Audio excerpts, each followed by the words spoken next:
ఈ 24వ దిన సాయంకాల శిలువ ధ్యాన కూటములో ప్రభువు సముఖతను సంపాదించుకున్న మనందరకును రేపు దేవుని యొక్క ఆశీర్వాదం సదా తోడైండును గాక. అందరికీ మరణాత ధ్యానాంశములోనికి వెళదాం. పరిశుద్ధ లేఖన భాగంలో నుండి భక్తుడైన అపోస్తుల కార్యముల గ్రంథ రచయిత యేగు లూకా రాసు సువార్త 23వ అధ్యాయం 39వ వచనమును చదువుకుందాము.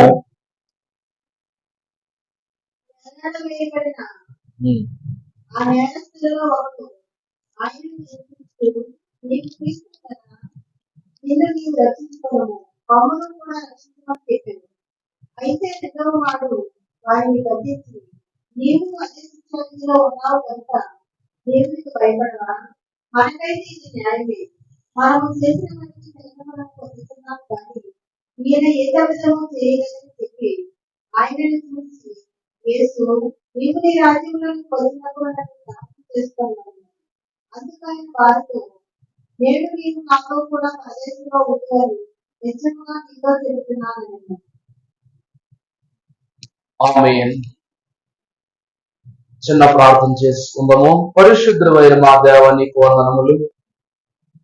ఈ అపారమైన ప్రేమను బట్టి కనికర కృపా సంపన్నులు యొగ మీరు నీ దాసుడనైనా నేను నిలిచి ఉండగా నీ ఆత్మశక్తితో నింపినందులకై నీకే వందనములు. ఈ దినము పఠించుకుని అన్న పాఠ్య భాగములో ఏ జ్ఞాన రహస్యములు మీరు గుప్తము చేసి ఉన్నారు, ఆ జ్ఞాన ఉద్దేశములను మీరు మాకు బహుపరచుమని జ్ఞానోపదేశకుడైన యేసు నామములు వేడుకొనుచున్నాము తండ్రి. ఆమేన్. ప్రభువునందు దేవుని ప్రియుల ద్వారా క్రీస్తు నాథుని కృపా సమాధానం మీకు తోడైయుండును గాక. దేవుని యొక్క లేఖన భాగములో చూస్తే ఆది కాండములో మొదలుపెట్టి పరిశుద్ధ గ్రంథమైన ప్రకటన గ్రంథము వరకు ఒక శిలువ ధ్యానాన్ని సంపూర్ణంగా మాట్లాడుకోవాలి అంటే ఒకటి ఆదామును గురించే మాట్లాడాలి, రెండవది ప్రభువారిని గురించే మాట్లాడాలి. దైవజనులైన దేవదాసయ్య గారు అన్నారు, ఆదాము ప్రక్కలో గాయము, యేసు క్రీస్తు ప్రక్క ప్రభువారి ప్రక్కలో బల్లెము అన్నారు. ఏంటండి?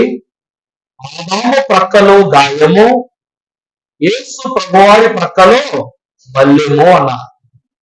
ఇక్కడ మీరు చూసినట్లయితే యేసు క్రీస్తు ప్రభువారు నా తండ్రి నా ఆత్మను నీకు అప్పగించుకొనొచ్చు ఉన్నానని తెలియచేస్తూ ఆయన ఆత్మను తండ్రి యొక్క హస్తములకు అప్పగించుకుని మరణించిన తరువాత అనగా విశ్రాంతిలోనికి వెళ్ళిన తరువాత ఆయన ప్రక్కలో బల్లెపు బోర్డు దిగినట్లుగా మనం చూస్తున్నాం.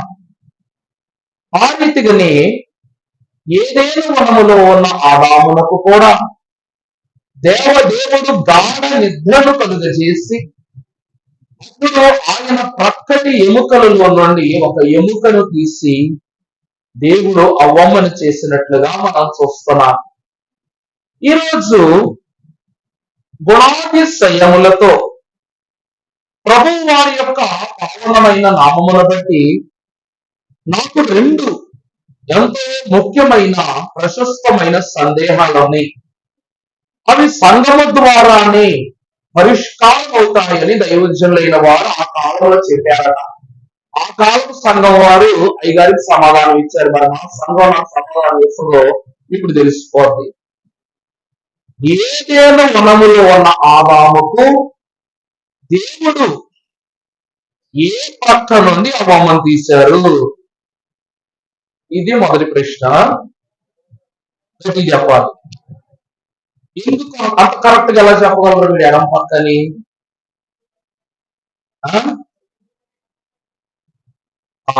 ఈ మాట ఎవరు చెప్పారు మీకు? టీవీలో చూశారట. అది సంతోషం.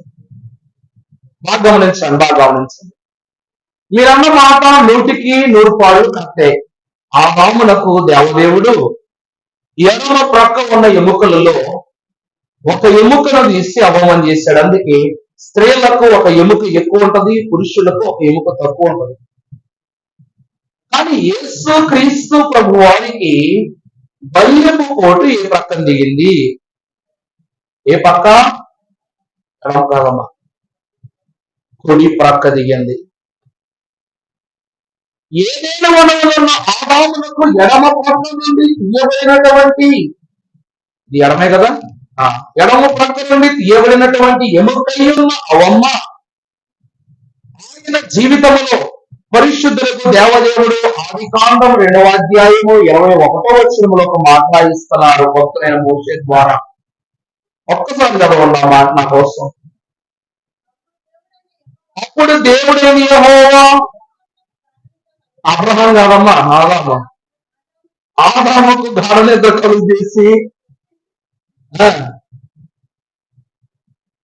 ఆమె అతని యొక్క ప్రక్కటి ఎముకలలో నుండి ఒక ఎముకను తీసి దానిని మాంసముతో పూడ్చివేసి యెహోవా కలుగు చేసి నిద్రించినప్పుడు అతని ప్రక్కటి ఎముకలలో ఒక దానిని తీసి తర్వాత దేవుని యెహోవా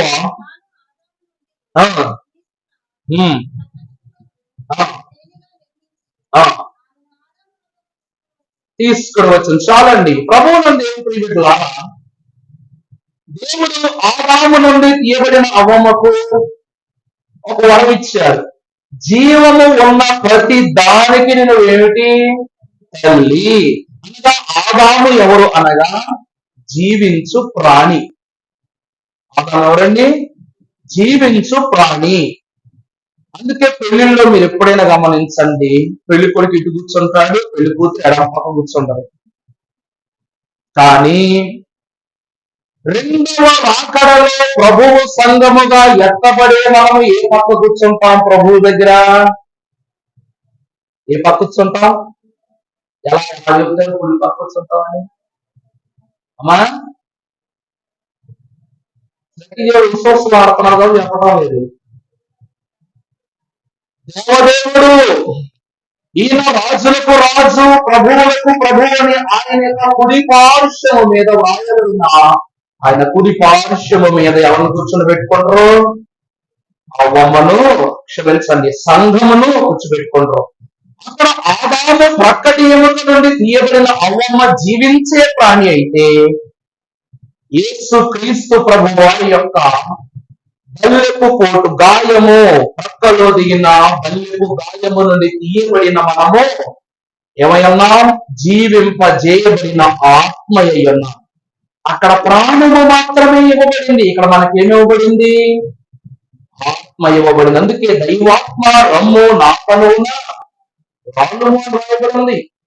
దేవుని ప్రేమికులారా, ఈ ఆత్మ దేవుని యొక్క కుడి ప్రక్క దిగింది కనుక ఈ బల్లెపోటు ఎక్కడ దిగిందండి?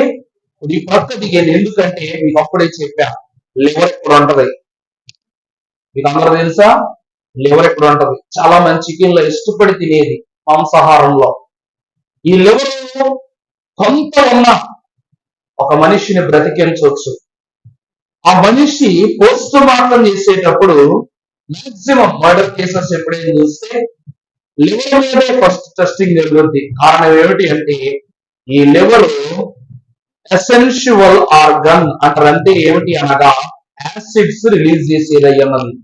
ఇది దాని యొక్క పని ఆపింది అనుకోండి, మనిషికి అరుగుదల ఉండదు, ఆకలి ఉండదు, ఊపిరి అందదు, ఊపిరితిత్తులకు, శ్వాస నాళాలకు అందవలసిన రక్త నాళం ఉండదు, ఏమి అందదు. అందుకే ఒకడు బ్రతికున్నాడా చనిపోయాడు. మనిషిని ఏ భాగం మీద పొడిచినా బ్రతకటానికి ఎంతో కొంత కానుపరైన ఉంటది. కానీ ఇక్కడ పొడిస్తే స్పాట్ లో బాడీలో ఉన్న బ్లడ్ అంతా లీక్ అయిపోద్ది. ఈ లివర్ మీద పొడిస్తే ఏమవుతుందండి? బాడీలో ఏ పార్ట్ లో ఉన్న బ్లడ్ అయినా ఈ లివర్ ద్వారా లీక్ అయిపోద్ది. అందుకే ప్రభువాన్ని చూసినప్పుడు ఆయన ఆఖరిగా కాల్చివేసిన నీరు రక్తము ఎక్కడి నుంచి వచ్చినట? ఈ ప్రక్కలో నుండి వచ్చినట్లుగా చూస్తున్నాం. ఉన్న భాగంలో ఉన్న బ్లడ్ అంతా నీరుగా మారిపోయి సర్వము ఆయన యొక్క ఎక్కడ నుంచి వచ్చింది చెప్పండి? కుడి ప్రక్క గాయములో నుండి బయటకు వచ్చింది. ఇక్కడ దేవుని ప్రియబిడ్డలారా, ఈ కార్యము జరుగుతంతయు దొంగలు గమనించారు.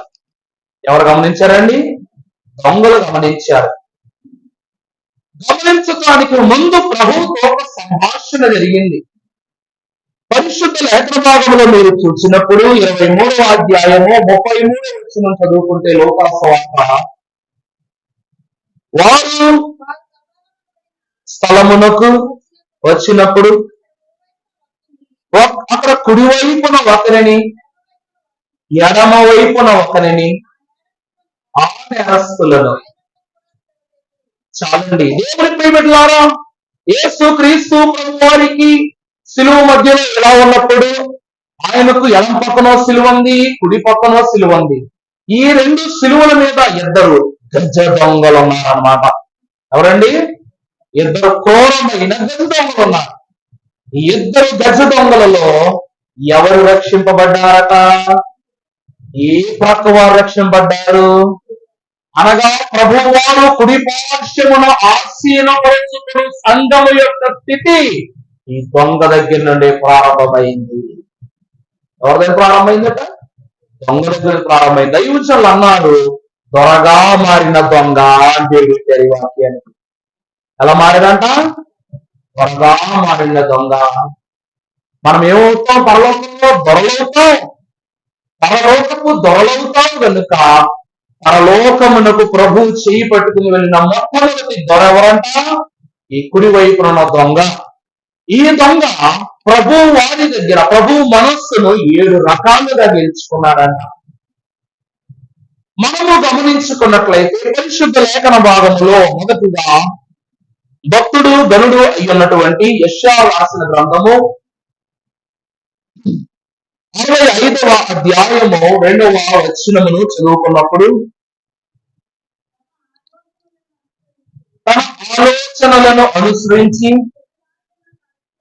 చెడు మార్గములందు నడుచుకొనుచు లోబడ నల్లని ప్రజల వైపు దినమంతయు నా చేతులను చాపుచున్నాను. వారు కోటలలో బలి అర్పణమును అర్పించు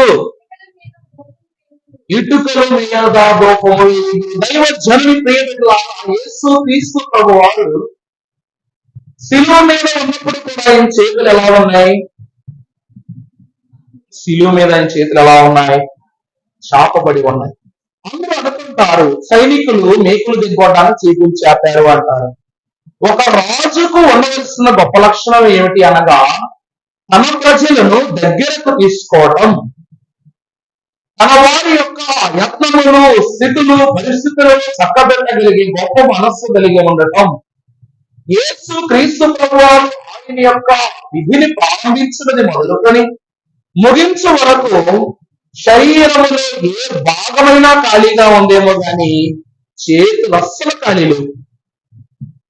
ఆ మాట ఆలోచిస్తున్నారా? ప్రభువారి చేతులను ఎవ్వరూ ఖాళీగా ఉంచలా. మొదటిగా మనము చూసినప్పుడు బాప్తిస్మం అందుకోగాని చేతులకు పని పెట్టాడు అన్నమాట. ఎవరో సాతానుడు. ప్రభువారు బాప్తిని పుచ్చుకోవడానికి ముందు ఏం చేశాడంట? వారి చేతిలో రాయి పుచ్చుకుని దాన్ని రొట్టిగా మార్చుకుంటేనే మొదటి పని పెట్టాడు. రెండవది, ఈ భూలోకమంతయు నేను నీకు అప్పగిస్తూ ఉన్నానని, ఈ చేతిలోనిదంతా నీ చేతిలో పెడతానని దేవుడు చేతులు చాపమన్నాడు. మూడవది ఏమనగా, ఇవన్నీ నీకు ఇస్తాను, నా పాదాలు పట్టుకో అంటాను. మూడోది కూడా అది పెట్టాడు. సరే, అవంతా అయింది అనుకుని బాప్తిస్మం పొందుకున్న తరువాత శిష్యులను చేతబట్టుకుని ప్రభువారు వస్తూ ఉన్నప్పుడు రావడంతోనే మరి అమ్మగారు ఏం చేశారంట? నువ్వు ఇక్కడ ఒక సూచక క్రియ జరిగించాలి అని ప్రభు వారికి మళ్ళా తల్లి గారు కనిపెట్టారు. ఆ నీళ్లను ద్రాక్షరసముగా మార్చి ఒక పని, స్వస్థతలు చేసి మరొక పని, మరణ వృద్ధి నుండి బ్రతికించుటకు మరొక పని. ఇక ప్రభు వారి యొక్క కన్నులకు చేతులకు ఏమి లేదట, విశ్రాంతి లేదు.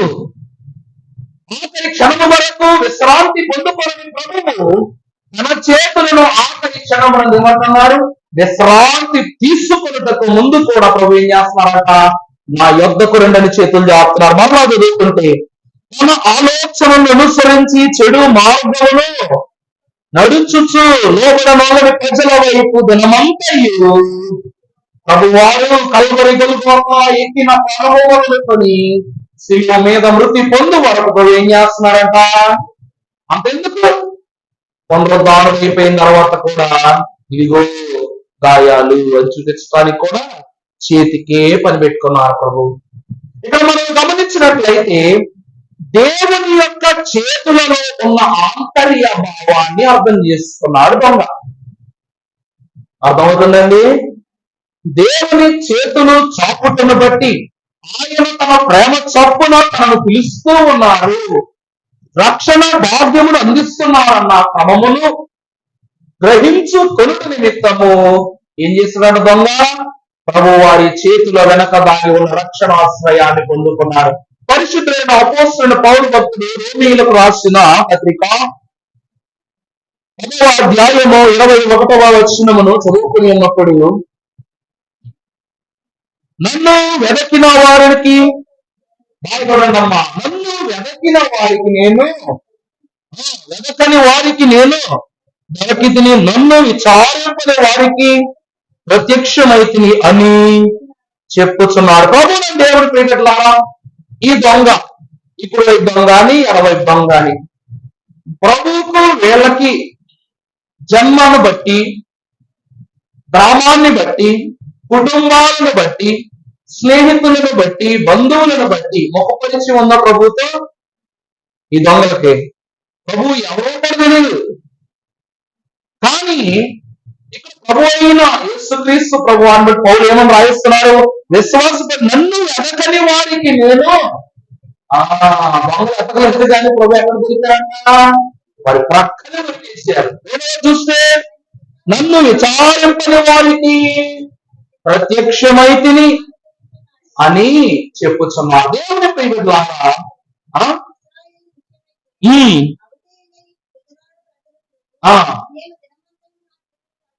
చాలమ్మా ప్రభుత్వ ప్రియులారా, ప్రశ్నదాయకముగా ఈ పరిశుద్ధ విషయాన్ని మనము చూస్తే దొంగ ఏమిటి అనగా సరి అయిన సమయములో సరి అయిన వ్యక్తిని సరి అయినటువంటి స్థితిలో ఆశ్రయించాడు.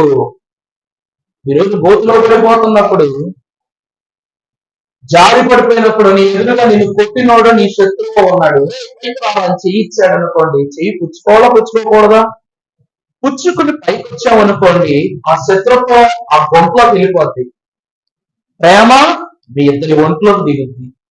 కానీ నీ చేయి నేను అందుకోవడం ఏంటి, నీ చేత నేను బతకడమే, నువ్వు ఇచ్చిన బ్రతుకు నేను బ్రతకడమే, నేను బతకను, నేను చచ్చిపోతాగా, నేను బతకనని వాడు చెయ్యి విడిచిపెట్టి చచ్చిపోయాడు అనుకోండి, ఎవరికి లాస్? వీడు బ్రతికుంటే ఎప్పుడు కలిసి ఉంటాడు, చచ్చిపోతే ఏముంది, శత్రుశాసనం పోయిందనుకో ఆ చేతులకు వెళ్ళిపోతాడు తప్ప ఏమన్నా అనుకుంటారా? అనుకోడు. మూర్ఖ చితుని వలె ప్రవర్తించుతున్న ఇశ్రాయేలీయుల యొక్క స్థితి అలాగే ఉంది. ప్రభు వారు అన్ని చోట్ల కనబడ్డారు. అందరూ అంట యేసుక్రీస్తు ప్రభు వారి చేతికి పనిచెప్తే ఇశ్రాయేలీయులు దేవుని ఆత్మకు పనిచెప్పారంట. కనానుకు చేరు వరకు అద్భుతాలు చేసి చేసి చేసి మోషేకు విసుగు పుట్టిందో తెలియదు కానీ అద్భుతాలు మోషే చేయించి చేయించి ప్రభువుకు విసుగు పుట్టిందంట. నీ ప్రజలు ఎలా పోతే నాకెందుకు, వీళ్ళని ఎక్కడే నేను అపమార్చేస్తానన్నారు ప్రభు అన్నారా లేదా?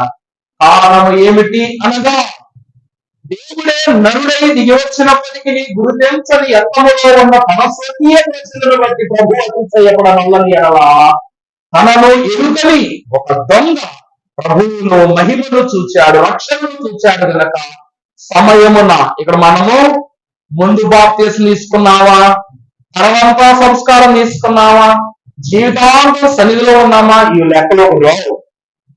ఏం కావండి? ఏ లెక్కలోకి రావు. ఈ రోజు నువ్వు సన్నిధి చేస్తున్నావు, సన్నిధి చేస్తూ ఉన్న నువ్వు నీ ఊపిరి ఆగేంత వరకు సన్నిధి చేస్తున్నావు, చాలా సంతోషకరమైన మాటది. కానీ సన్నిధి ఎవరి కోసం చేస్తున్నావో తెలియలేకపోతే చేసే ఉపయోగం? నేను భక్తుడనే యెహోషువ అంటాడు, నేను సర్వ మహిమాన్వితుడైనటువంటి దేవుడైన యెహోవాను నేను నా కుటుంబము సేవిస్తూ ఉన్నామని అన్నాడు. ఆ యెహోవా ఏ రీతిగా ఉండదో యెహోషువకు తెలియదు, కానీ యెహోవా యొక్క యత్నములో యెహోషువ ఫలించినట్లుగా మనం చూస్తున్నాం. ఈ రోజు దేవుడైన యెహోవాను నేను సేవిస్తున్నానన్న మాట ఎంత నిజమో నువ్వు సేవించే దేవుడిని నీ మనస్సులో అలా ముద్ర వేసుకోవటం అంతే ప్రత్యేకం. రేపనే రోజు రాత్రి వచ్చినప్పుడు నిజంగా దేవుని నువ్వు దేవుడేనా అడిగేవనంటే ఇప్పుడు ఎలా ఉంటది? ఒక కామెడీ ఉంటది, ఒక వీడియో. వాడు డబ్బు కోసం పూజలు చేస్తాడు. ఏంటండి? డబ్బు కోసం ఏం చేస్తుంటాడు? హోమాలు పూజలు చేస్తా ఉంటాడు. చేస్తా ఉంటే పైన ఉన్న దేవుడు అంటాడంట, వాటికి ఏదైనా ఇవ్వచ్చు కదండి అని చెప్పేసి దేవుడు భార్య అడిగితే ఆ దేవుడు అంటాడంట, వాడు ధనలక్ష్మిని కాదు దరిద్రలక్ష్మిని ఎంచుకుంటున్నాడు అని అన్నాడు.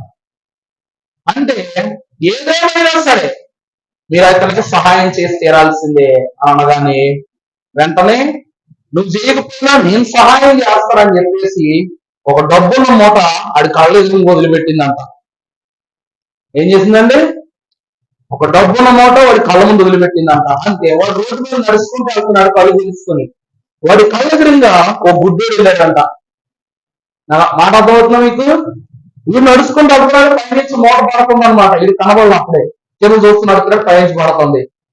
వీడు నడుస్తూ ఉన్నాడు, కరెక్ట్ గా వాడు ఎదురుగా పడిలాగే ఆ పైన ఉన్న దేవత ఇసిరిందంట. ఇసిరితే ఆ మూట పడతా ఉంది. వీడు నడుస్తుండగా వీడిని క్రాస్ చేసుకుంటూ గుడ్డోడు కనబడుతుంది వెళ్ళంట. అమ్మో ఈ గుడ్డోడు ఏంట్రా వాళ్ళు నడుస్తున్నాడు, వీళ్ళని నడవాలని చెప్పి వీడు ఏం చేశాడంట, కళ్ళు తేలేసుకుని నడుస్తా కింద మూట కొట్టుకొని వెళ్ళిపోయాడంట. అర్థమైందండి అన్నమాట. అంటే అన్నట్లుగా దారిద్ర్యం ఎక్కడుందంట? వీళ్ళెదురే ఉంది, ఎక్కడ లేదు. మూట విసిరిన సమయానికి వీడెదురుగా గుడ్డోలాగా ఏంటి, వీడి గుడ్డోలాగా ఉన్నాడనుకోవడం ఏంటి? ఇశ్రాయేలు ప్రజలైన వారికి వాగ్దానం జనమనే పేరొచ్చిందన్న ఒక మాట వాగ్దానాలు నెరవేర్చినట్టు చూసాం మనం.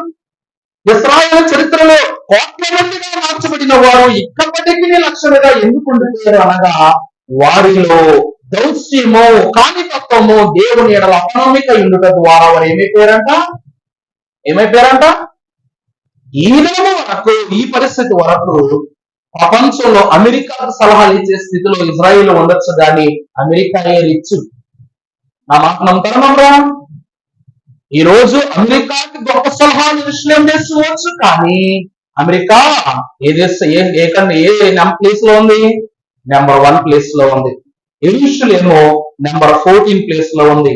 ఇండియా 22nd ప్లేస్ లో ఉంది. నాకు దౌర్భాగ్యం అండి.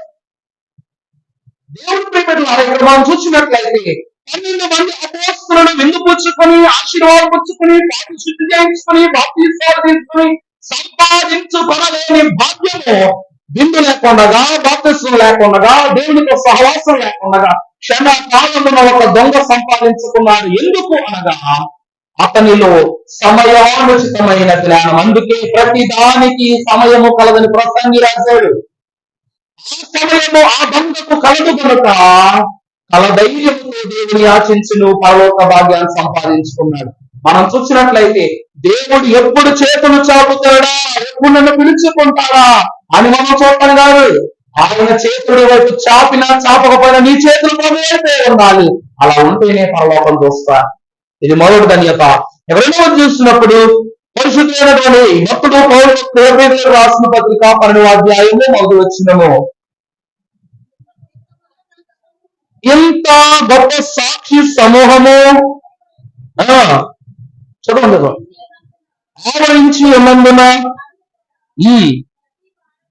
ఆ ప్రతి వారమును ప్రతి భారమును సులువుగా చిక్కును పెట్టి పాపమును విడిచిపెట్టి, బాగా గమనించాలి, విశ్వాసమునకు కర్తయు ఆ, ఆ, మన ఎదుట ఉంచబడిన పందెంలో చాలండి. దేవుని ప్రేమలారా, ఇక్కడ రెండవది మనం చూసినప్పుడు గురి వద్దకే పరిగెత్తాలి. దొంగ దేని వైపు పరిగెత్తాడంట? గురి వద్దకు పరిగెత్తాడు. ఒక నిజం చెప్పనా, ఈ కుడి వైపున ఉన్న దొంగ ఎడం పక్కకు వచ్చేసిన, ఎడం వైపులో కుడి పక్కకు వచ్చేసిన ఈడే వెళ్ళిపోతుంది. అర్థమవుతుందండి? కుడి ఎడమైనా ఎడమ కుడి అయినా సరే హృదయములో ఆలోచన ఉంటే నిబ్బరమైన భక్తి గలవాడు ప్రభువును తప్పక అందుకు వెళ్ళిపోతాడు. ఇక్కడ స్థానము గొప్ప కాదు, స్థితి గొప్ప. అర్థమవుతుందండి? ముందే నిలబడ్డాడు కదా, పేతురుకు ప్రభు గురించి అన్నీ తెలుసు అనుకుంటారు కొంతమంది. అందుకే పేతురు రక్షింపబడ్డాడని చెప్తారు కొన్ని ప్రసంగాలు. చాలా గొప్ప మాట. పేతురు దేవుడైనా ఎక్కువసేపు ఆలోచించడు, కానీ యోగాకు ఆలోచించే ధైర్యం ఇచ్చాడు, జ్ఞానం ఇచ్చాడు దేవుడు. కానీ ఎంత జ్ఞాని ఉపయోగం చెప్పండి. జ్ఞానం ఇచ్చిన వాడిని సైతం గుర్తించలేని యత్నాన యోగా అసమర్థుడాయను. చేపలు పట్టుకున్న వాడు నాయకుడాయను. అలాగని వీడికి దొంగతనం మాత్రమే తెలుసు. వీడి మెల్లో చైన్లు కనబడతాయి అంటే మనుషులు కనబడరు, జోబులో పర్సలు కనబడితే మనుషులు కనబడరు. ఆ డబ్బులు రాకపోతే పీకలు వేయడం తప్ప వీడికి ఇంకా వేరే పని లేదు. ఒక గజ దొంగ. వీడి దృష్టిలో డబ్బు, పనిలో డబ్బు, యత్నములో డబ్బు, ఏం చేసినా డబ్బు కోసం చేస్తాడు. డబ్బు కోసమే సమయాన్ని కుదుర్చుకునే ఈ దొంగ మొట్టమొదటిసారి ఈ సొమ్ము నాకు ఏమాత్రమో ప్రాణదానము చెయ్యదని గ్రహించాడు. కాబట్టి ఈయన కార్యములను ఎక్కడ చూచాడంట? ప్రభువారి కొరకు కన్నీరు కారుస్తున్న యెరూషలేము కుమార్తెలలో చూచాడట. మాట గమనిస్తున్నారా మీరు? ఎందుకనగా యెరూషలేము ఒక మనిషిని గురించి ఎవరు ఊరికనే ఎడవరు, కానీ ఆ ఏడ్చే వ్యక్తి గుండెలు పదిలా ఏడుస్తూ ఉంటే మనం ఏం చేస్తాం? ఎంతలా ఏడుస్తున్నారో బాబు వాళ్ళు, ఎంత సహాయం చేసి ఉండొచ్చు, ఎంత అటాచ్మెంట్ ఉండాలి, ఎంత ప్రేమ ఉంటే ఏడుస్తారు. ఒక మాట చెప్పమంటారా, ఇంట్లో పురుషుడికి ఏమన్నా అయిందనుకోండి, తల్లి ప్రాణం కన్నా భార్య ప్రాణమే ఎక్కువ విలువలాడదంట. నమ్మకం అర్థమైందా? తల్లి ప్రాణం కన్నా ఎవరి ప్రాణం ఎక్కువ విలువలాడదంట? భార్య ప్రాణం ఎక్కువ విలువలాడుతుంది. ఎందుకు అనగా తనది అనుకున్నది ఏదైనా మన యొక్క నుండి పోతే దాని గురించి చింతించి వదులుకుంటాం. కానీ తానే అన్నీయో అని భావించి తన జీవితమును సమర్పణగా ఇచ్చుకున్న తన యొక్క అంతస్తు తగ్గిపోయినట్లయితే, వదిలిపోయినట్లయితే అది భారము కానంతు ఎక్కభరితముగా మనము యోచించలేని చింత ఉన్నది. మీరు గమనించారు లేదో? ఎప్పుడైనా చూడండి, నాన్నగారు చనిపోయినప్పుడు, అప్పుడు నేను 7th క్లాస్ పిల్లవాడిని, అప్పుడు ఇంకా బిగినింగ్ లో ఉన్నాను అనమాట. ఇంకా గుర్తుందో నాకు. ఏడవటానికి వయస్సు లేదు. ఏం లేదండి, ఏడవటానికి వయస్సు లేదు. ఎందుకు ఏడుస్తున్నారో అనుభవం లేదు. కన్నీరు కార్చడానికి శక్తి లేదు. మాకేం లేదంట.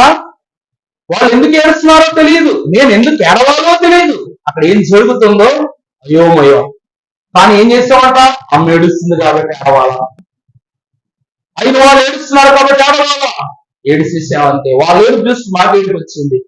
కాసేపు తర్వాత వాళ్ళ ఏడుపును బట్టి మా గొంతులు ఆగిపోయినప్పుడు అసలు మంచినీళ్ళు ఇచ్చారు. తాగుతూ ఉన్నప్పుడు ఆయన పరలోకంలో ఉన్నాడని భావిస్తున్నా. శ్యామన్ నాన్న ఒక అన్నుండి పౌరు వారు నాన్నగారి సంఘస్థుడు. ఆయన చాలా చాలా కామెడీగా మాట్లాడతాడు అన్నమాట. మంచోడు, చాలా మంచోడు. కానీ ఆ సమయంలో అందరూ కన్నీళ్ళు పెడుతూ ఉంటే నా దగ్గరికి వచ్చి ఒక మాట అడిగాడు అన్నమాట. ఇప్పటికీ బాగా గుర్తు నాకు. నవ్విస్తూ అడిగాడు ఆ మాట కూడా. ఏరా ఎందుకు ఎడుతున్నావు అని అడిగితే నేను అన్నా, తెలియదు అన్నయ్య అన్నా. ఏం చెప్పాలి రోజురా, డాడీ చనిపోయాడంటే అర్థం చేసుకునే ఆలోచన లేదు. ఎప్పటికీ అది మన హృదయంలో కానీ నా మనసులో కానీ అజీర్తిగా ఉండేటువంటి ఆలోచన. అదేం కాదో గోచరం కానటువంటి సంగతి. అందరూ ఏడుస్తున్నాడు అంటే గట్టిగా నవ్వాడు. ఏంటండి? గట్టిగా నవ్వాడు. ఏం జరుగుతుందో కూడా తెలియకుండా నవ్వుతున్నావా? అవునా, ఇదిగో నా కోడి పిల్ల పొద్దున్న చచ్చిపోయింది, నేను ఏడిసానా? నా కోడి పెట్టిన మా ఇంటి పక్క దొంగలించుకుని వెళ్ళిపోయాడు, నేను ఏడిసానా అని అన్నాడు. అంటే అంటే ఏంటన్నా అని అడిగితే అప్పుడు చెప్తాను, మీ నాన్న పరలోకం వెళ్ళిపోయారా? మీ నాన్న ఎక్కడికి వెళ్ళిపోయాడు? పరలోకం వెళ్ళిపోయారా? పరలోకం వెళ్ళోళ్ళు వీళ్ళందరూ వెనక పిలుస్తున్నారు, వీళ్ళందరూ ముందోళ్ళరా పిచ్చోళ్ళరా అన్నాడు అన్నమాట. ఏమన్నాడండి? మీ నాన్న ఎక్కడికి వెళ్ళిపోయాడు? పరలోకం వెళ్ళిపోయాడు. నీకు పరలోకం వెళ్ళారని తెలుసు కాబట్టి నువ్వు గమ్మునున్నావు. వీళ్ళకి ఏం తెలుసు అంట? వీళ్ళు పరలోకం వెళ్ళారని తెలుసు కానీ వీళ్ళు ఏం చేస్తున్నారు? వెనకొచ్చి పిలుస్తున్నారంట మీ డాడీని అన్నాడు. అప్పుడు వచ్చింది నువ్వు. ఎందుకనగా నా తండ్రి పరలోకములో ఉన్నాడని ప్రభువు ఒకరి ద్వారా సాక్షాత్కరింపజేశాడు. అది ఏడ్చేసాను ప్రభునప్పుడు. ప్రభుత్వం దేవుని ప్రేమ ద్వారా కుడి వైపునున్న దొంగకు వేదన పడుతుంది, నేను ఎక్కడ నశించిపోతానని. ఎడమ వైపున దొంగకు వెక్కిలి మనం. ఎడమ వైపున దొంగ ఏమంటున్నాడు? నువ్వు అన్ని సోషల్ చేసావుంటగా, అంతమందిని బ్రతికించావుంటగా, అద్భుతాలు చూపించావుంటగా, ఎంతమందిని నీలో నడిపించుకున్నావుంటగా, ఎన్ని చేస్తున్నా నువ్వు ఈ కట్లు ఓడగొట్టుకోలేవా? ఎంత అవమానం! ఈ గాయాలు భరించలేవా? ఎంత అవమానం! చావును జయింపజేస్తున్నావు, నీ ఒంటి మీద గాయాలు జయించలేకపోతున్నావు. ఎన్నో దయ్యాలు వెళ్ళగొట్టున్నావు, ఈ సైనికులు వెళ్ళగొట్టలేకపోతున్నావు. ఎంతో గొప్ప గొప్ప పాప భారాలను తీసివేసిన నువ్వు సిలువ భారానికి కన్నీళ్లు రోదన పడుతున్నావు. నువ్వు దేవుడువా అని పిలువబడుతున్నాడంట. పడుకోలేదా? వాడికి ఒక పక్క శిక్ష అమలు జరుగుతున్నప్పటికీ వాడి శరీరము శిక్షకు పాత్రమైంది కానీ ఆత్మ మాత్రం ఇంకా లోకములు బ్రతుకుతూనే ఉంది. దాని కుడి వైపున్న దొంగ, చూసుకో ఏమి మాట్లాడుతున్నావు గమనించు. నువ్వు పాపం చేస్తావు, నీ బ్రతుకుకి ఇది తగను. నేను పాపం చేస్తావు, నా బ్రతుకుకి ఇది తగను. కానీ ఈయన పాపము చేయలేదు, పాపముల వెంట ఉండలేదు, పాపులను అంటలేదు. ఈయన పాపమును భరించిన వాడు మంచివాడు, ఈయనకు ఇది తగని సంగతి అని సెలవిచ్చాడు. ప్రభువును దేవుని ప్రియలారా, భూమి మీద పుట్టిన ప్రతి ఒక్కరు క్రీస్తును అర్థము చేసుకోవడం ప్రారంభించినప్పుడు నుండే వాళ్ళ సేవా జీవితం ప్రారంభమవుతుంది, విశ్వాస జీవితం ప్రారంభమవుతుంది. గుడిలో యేసు రక్తమే జయం, శిలువ రక్తమే జయం అని చెప్పేసి బయటికి వెళ్ళే రారా బయటపోవడం సరదాగా అనుకోండి. ఇక్కడ దొంగల పరిస్థితి కూడా అట్లే ఉంది. పరలోకానికి వెళ్ళుటకు క్యూరియాసిటీ అంటే ఆకురత పడుతున్నవాడు ఒకడు, ప్రభువు విడిపించుకుని వెళ్ళిపోతే చూద్దామని ఆకృత పడుతున్నాడు మరొకడు. ఎందుకంటే నువ్వు పట్టుబడి ఇస్తే మాకు పట్టుబడి అంటున్నాడు అనమాట వీడు. ఈయన ఎప్పుడు ఇప్పుకుంటారా, మన పట్టులు ఎప్పుడు ఇప్పుతారా, మనం ఎక్కడి నుంచి ఎప్పుడు పారిపోదామా అని వీడేమంటున్నాడు? మరణపు కట్లు ఎప్పుడు నాకు వీడే విడిచిపెట్టబడతాయా, నాలో ఉన్న పాపభారం ఎప్పుడు దిబ్బబడుతున్నా, నన్ను ఈయన తనవాడిగా ఎప్పుడు పిలుచుకుని ఏర్పరచుకుంటాడా అని పక్క వాడు ఏం చేస్తున్నాడంట? ఆశపడుతున్నాడు. ఆశ కలిగిన ప్రాణం ఏమైందట? ఆశ లేని వాడు ఆశాహీనులుగాని చనిపోయాడు. అందుకే కొన్ని వాల్ పేపర్స్ లో అడాప్ట్ స్టాక్ అనే ఒక వెబ్సైట్ ఉంటది. అవి మొత్తం ఆర్టిఫిషియల్ ఇంటెలిజెన్స్ ఏఐతో తయారు చేస్తారనమాట. ఆ యొక్క ఏఐలో ఒక వాల్ పేపర్ చూశాను నేను, సిలువ ధ్యానాల గురించి. యేసుకి తమ్నెయిల్ తయారు చేయడం కోసం ఓపెన్ చేస్తే 3 సిలువలు ఉన్నాయి ఆ తమ్నెయిల్లో. ప్రభు వారి సిలువ మీద ఒక వస్త్రం ఉందన్నమాట, తెల్లని వస్త్రం ఉంది.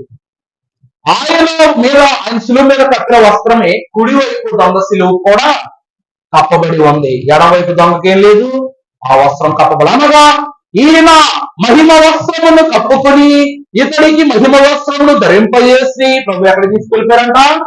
నీవు నాతో పరదేశిలో నుండువు అని చెబుతూ పరదేశి తీసుకెళ్ళిపోయారు. వీడు పరదేశుడయ్యాడు, వీడు పరవాసీయుడయ్యాడు. అర్థమైందండి?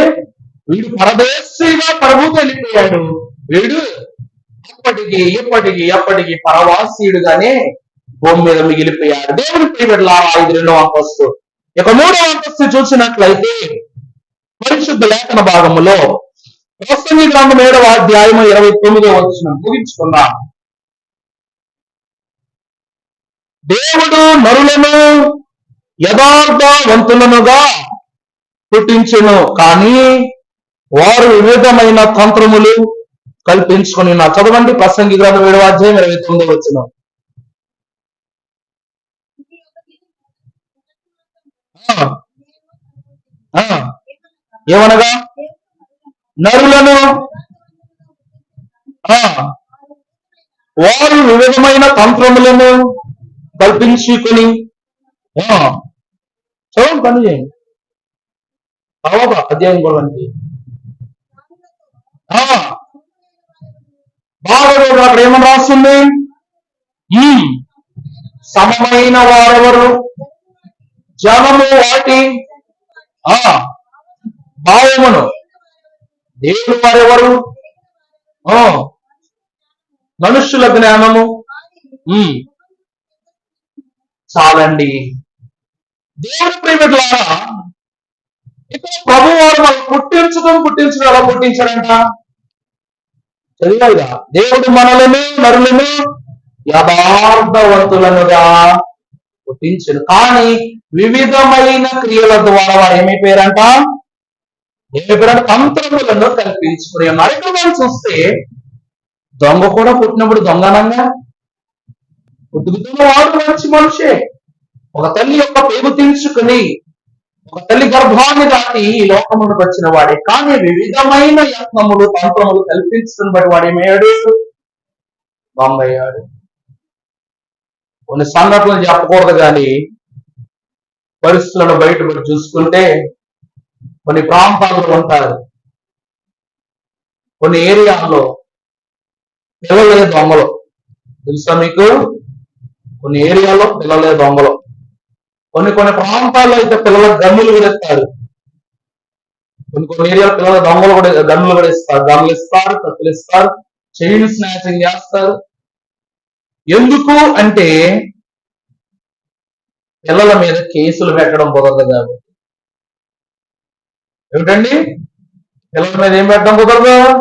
కేసులు పెట్టడం కుదరదు. 18 ఏళ్ళ వయసులో ఉన్నటువంటి పిల్లలైన వారు ఒక హత్య చేస్తారు అనుకోండి, జునాయిల్ ప్రిజన్ కింద 2 నెలలు 3 నెలలు ఉంచుతారండి జైల్లో. ఏం చేస్తారమ్మా? జునాయిల్ ప్రిజన్ కింద వాడిని చేస్తారు. లేక ఒక డ్రైవింగ్ చేస్తే ఎవరైనా గుద్దేస్తారు అనుకోండి, 3,000 ఫైన్ పెడితే చాలు. ఒక ప్రాణం పోయినా ఫైన్ పెడితే చాలు. పిల్లడు వాళ్ళకి కష్టం ఉండదు, బాధ ఉండదు. ఇంటికి కుటుంబానికి దూరంగా ఉన్నామని గొప్ప, వాళ్ళకి అదే జైల్లో చదువు చెప్తారు, వాకులు నేర్పిస్తారు, మంచి భోజనం పెడతారు, అన్ని చేస్తారు. పుట్టుటని బట్టి ప్రతి ఒక్కరూ యథార్థవంతుడే, కానీ వాడు నేర్చుకున్న పద్ధతులను బట్టి వాడు ఏమైపోతాడంట? మంచివాడా చెడ్డవాడా? ఈ దొంగలు కూడా వారు ఆ సమయంలో పుట్టుకను బట్టి యథార్థవంతుడయ్యాడు, చనిపోయే సమయంలో కూడా క్రీస్తుని బట్టి ఏమయ్యారంట? యథార్థవంతుడే. నీ మధ్య జీవితాన్ని నువ్వు ఎప్పుడూ లెక్కేసుకోకూడదు. ఒక గొప్ప మేధావి ఒక మాట అన్నాడు, తెలుసా? ఆయన స్వామి వివేకానంద. ఇక్కడ ఆయన మాట రాకపోయినా ఒక మాట అన్నాడు, భూమి మీద దేవుడు మనుషులను కల్పిస్తే మనుషులు విగ్రహాలను కల్పించారంట. వివేకానంద ఏమన్నారు చెప్పండి? ఆయన గొప్ప సంఘ సంస్కర్త. ఆయన ఏం చేశారు? ఆయన ఒక మాట అన్నారు, భూమి మీద నాలా బతకండి అని చెప్పి దేవుడు ఏం చేశాడంట? మనుషులను పుట్టిస్తే అంటే లేదు మేము ఇలాగే బతుకుతామని మనుషులు ఏం పుట్టించుకున్నారంట? విగ్రహాన్ని పుట్టించారని. ఈ రోజు ఏం చేస్తాం చెప్పండి? అదే కయ్యానికి కాలు దువ్విస్తా ఉంది, అదే కయ్యాలు పెడుతూ ఉంది. ప్రాణము లేనటువంటి డబ్బు ప్రాణమున్న మనిషిని ఎలా శాసిస్తుందో, అలాగే ప్రాణము లేని రాళ్ళు కూడా ఆ ప్రాణమున్న మనుషులు ఏం చేస్తున్నాయి? కొన్ని మాటలు చేస్తున్నాయి. ఒక మాట, దేవుడు మనుషుడు సృజించాడు, మనిషి విగ్రహాన్ని దేవుడు చేశాడు. ఒక మాట చెప్పండి, నీకు ధైర్యం ఉంటే, నీకు సొత్తు ఉంటే, నీకు బలము ఉంటే విగ్రహము ఎదుట ఒక ప్రార్థన చేయు. ఓ విగ్రహమా, నిన్ను రాయి వంటి నిన్ను నేను ఎలా మార్చా? దేవుడిగా మార్చానా లేదా? ఇప్పుడు నువ్వు నన్ను మనిషిగా మార్చు. ఏమని ప్రార్థన చేసుకోవాలంటండి? నన్ను మనిషిగా మార్చు. మనిషి అనగా లోక స్నేహం లేనివాడు, పాప స్నేహం లేనివాడు, అగోచర స్థితులు లేనివాడు, మనిషి అనగా యథార్థవంతుడు. దేవుడు నన్ను ఎలా పుట్టించాడో, ఎలా పుట్టానో నన్ను అలా తయారు చేయి. నేను నిన్ను తయారు చేస్తాను, నువ్వు నన్ను తయారు చేయి అది ప్రభువు బట్టి విగ్రహాన్ని అడగండి. అది చేసింది అనుకో ఏమవుతాం? అది దేవుడే. అబ్రహామునకు ఆ విషయం చిన్నతనంలోనే తెలుసు కాబట్టి విగ్రహాలకు ఏం చెప్పాడంట? సమాధానం చెప్పాడంట. విగ్రహాలకు ఏం చెప్పాడండి? సమాధానం చెప్పాడు. తన తండ్రి విగ్రహాలు చేసేవాడు కాబట్టి అమ్ముకుని తీసుకురమ్మని చెప్పి నెత్తి మీద విగ్రహాలు పెట్టుకుని బొట్లో పెట్టుకుని బొమ్మలమో అని తిరిగాడు. తిరిగి ఆకలి వేసి దాహం వేసి కూర్చుంటే తన తండ్రిలో మాట్లాడిగాడంట. అదే దేవుడిని అడిగినా ఇస్తారా అని అన్నాడంట తండ్రి. మరి విగ్రహాలు ఎవరంటే ఏలే దేవుళ్ళు అన్నారంట. ఇది అబ్రహాముకు అప్పుడు దాహం రాగానే ఆ బొట్ట కింద పెట్టి ఎంతమంది దేవుళ్ళు ఉన్నారు, దేవుళ్ళారా నాకు దాహం వేస్తుంది, కొంచెం మంచినీళ్ళు ఎవరా అని అడిగాడంట.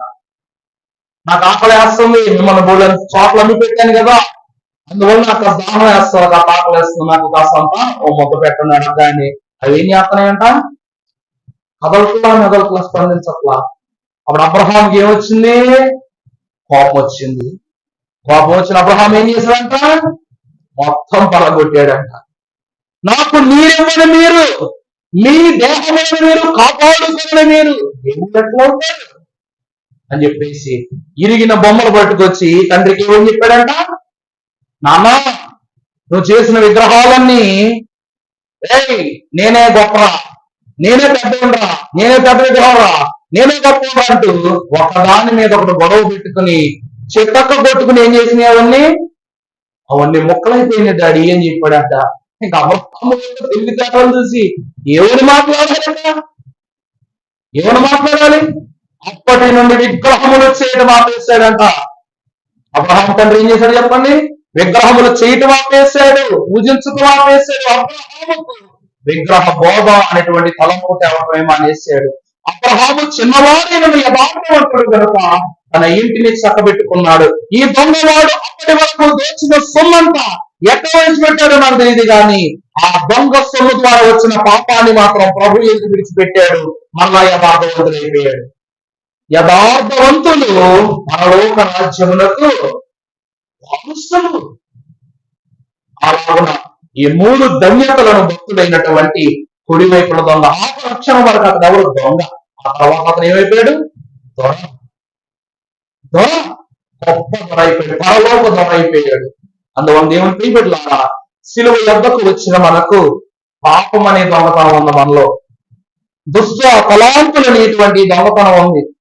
వాటి దగ్గర దొంగ నా దగ్గర లేదు, వాళ్ళ దగ్గర ఆ చీర ఉంది, నా దగ్గర ఈ చీర లేదు, వాళ్ళ దగ్గర ఆ ఫోన్ ఉంది, నా దగ్గర ఈ ఫోన్ లేదు, వాళ్ళ ఆ ప్లాస్మా టీవీ ఉంది, నా ఇంట్లో లేదు, వాళ్ళకంత గొప్ప గృహం ఉంది, నాకు లేదు.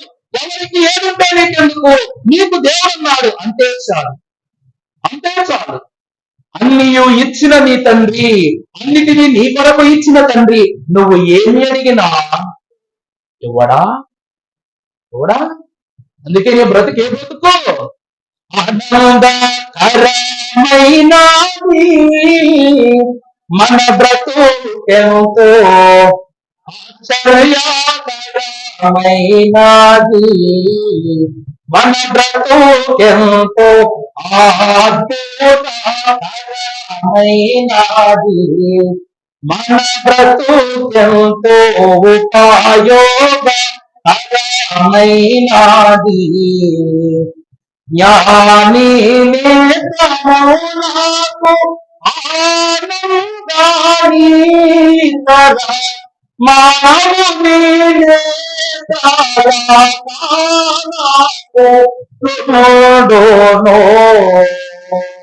చూసారా? జ్ఞాని నేత్రములకు అది ఆనును గాని ఇతర మానవుని నేత్రములకు అది కానకెట్లు. కుడివైపు జ్ఞానిగా యథార్థవంతునిగా ప్రభువు చూశాడు కాబట్టి ప్రభు రక్షణ నిలబడింది. ఈ పక్కన వాడు ఇతర మానవుని లాగా అన్ని తరం సాధ్యం కాని వాళ్ళలాగా ఈయనలో ఏమీ లేదు, బాధలే, యోచనలే, సోదరులే ఉన్నాయని చూశాడు కాబట్టి వీడు మిగిలిపోయాడు. అందుకైనా యేసు రాగ భక్తులెల్ల ఎగిరిపోదురు, దోషజనులు దానిలోన ఎగిరిపోదు. వీడు ఎగిరిపోయాడు, వీడు ఎగిరిపోయాడు అన్నమాట. వీడి కూర ఏమో రుచిగా మారిపోయింది, వీడి కూర ఏమో వాడిపోయింది. వీడి పంట పండిపోయింది, వీడి పంట ఎండిపోయింది. అర్థమైందా? వీడు జీవ జలదాసుడయ్యాడు, వీడు కరువు దాసుడిగా మిగిలిపోయాడు. దేవుని ప్రియబిడ్డలారా, ఈ 3 దీవెనలు మనలో ఉండాలి. మొదటిది ఏంటంట? దేవుడిని ఎప్పుడు చూడటం కాదు, ప్రతి దానికి ఒక సమయం ఉంటది. ప్రభువుని అడగడానికి ఒక సమయం ఉంటది. ఆ సమయంలో సరైన సమాధానం, సరైన ప్రతి ప్రభుని అడగాలి, సరైన ప్రార్థన చేయాలి. అని ప్రార్థన చేయటం కాదు. ఇలా పాడితే పిల్లలే బొబ్బోరు, ప్రభు వింటారు మీ ప్రార్థన. కొంతమంది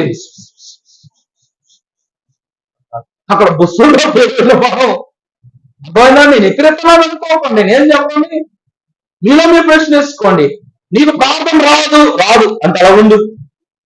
రాదని ఉండేంత కాలం వాడిని ఎక్కిరిస్తాడు. ధైర్యం చేసి ఈ రోజు వస్తూ అన్న నువ్వు రేపొద్దున నువ్వు రిపుతావు. ఆ తర్వాత నాలుగు తిరుగుద్ది, తర్వాత స్వర్మ తిరుగుద్ది, పద్ధతి మారుద్ది, ప్రవర్తన మారుద్ది, నీ అంతస్తు మారిపోద్ది. చివరి వరకు నువ్వు బుస్స కొడుతూనే ఉంటే సర్పంలాగే మిగిలిపోతావు తప్ప దేవుని బిడ్డగా మాత్రం తయారు కావు. తల్లి అంట, బాబు నాకు సిగ్గండి, బాబుని బైబిల్ చదవడం అన్న సంఘంలో ఏంటంట సిగ్గంట బైబిల్ చదవటం. అప్పుడు ఆ పాదిరమ్మ గారు అంది, సిగ్గండి చెప్పకమ్మా, రాదని చెప్పు అని అన్నారు. అదేనండి సిగ్గండి అంటున్నాం. మళ్ళా మా తల్లి ఎంత గొప్పదో. ఏమ్మా ఎందుకు రాదు, చదువుకోలేదంటే బాబాయ్ 10th వరకు చదువుకుందంట.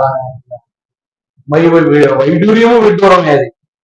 మరి ఎందుకు చదవు అంటే, ఈ బైబిల్ చదివితే తప్పులు చదివితే ఇందులో ఉన్న పాపాలన్నీ మన మీద వచ్చేస్తాయంటేనే, ఓ ఏమో ఎవరబ్బారు పాపాలు కాదమ్మా, శిక్షలు మీ మీద వస్తాయే అని. అది ఈ గ్రంథం కాదు, ప్రకటన గ్రంథం. నువ్వు ఇది చదవడం ప్రారంభించినప్పుడు తెలిసి తప్పు చదివితే ఒక్క శిక్ష, తెలివి చదివితే రాదని చెబితే అప్పుడు ఎంత అద్భుతంగా వాక్యం చదివిందంటే, రిఫరెన్స్లు కూడా ఆమె చదివింది. వాక్యం చెప్తున్నప్పుడు నేను చాలా ఆశ్చర్యం వేసింది. రాదు రాదు రాదు రాదు అంటేనే ఆమెకు రానిదంతా పక్కన పెట్టేసేసి దేవుని రానిచ్చే అంత గొప్పగా చదివింది అన్నమాట వాక్యం. ఈ విధంగా నీకు రాదని కనపడిపోతావు. ఏమనుకోకమ్మ స్వప్న గారు, ఒక వచనం అయితే చదువుతున్నారు, ఆ ఒక్క వచనం కూడా స్పష్టంగా చదువుతున్నారు లేదా? ఆ వచనానికి ఇంకో వచనం చదువు, తర్వాతసారి ఇంకో వచనం కలుపు, తర్వాత ఇంకో వచనం కలుపు, అలా అధ్యాయం పూర్తి చేయి. అధ్యాయం పుస్తకం అవుద్ది, పుస్తకం నిబంధన అవుద్ది, నిబంధన మొత్తం గ్రంథం అంతా పూర్తి చేస్తుంది. దేవుని ప్రియబిడ్డలారా, ప్రతిసారి వాక్యం చెప్పేటప్పుడు నేను ఏమనుకుంటాను తెలుసా? నిలబడేటప్పుడు ఇక బాగా చెప్తున్నాళ్లే అని మీరు అనుకోవచ్చు, బాగా చెప్పలే అని మీరు అనుకోవచ్చు, వేరే విషయం. నేను మాత్రం మీకోసం చెప్పాలా, ఆయన కోసం చెప్పాలా? ఆయన కోసం చెప్పాలా. ఆయన కోసం చెబితేనే మీకు అర్థం అవుతుంది. అర్థమవుతుందా? మీరు అందరూ ఆకర్షింపబడాలని చెప్పారు అనుకోండి, ఆయన ఆకర్షణ కోల్పోతాం.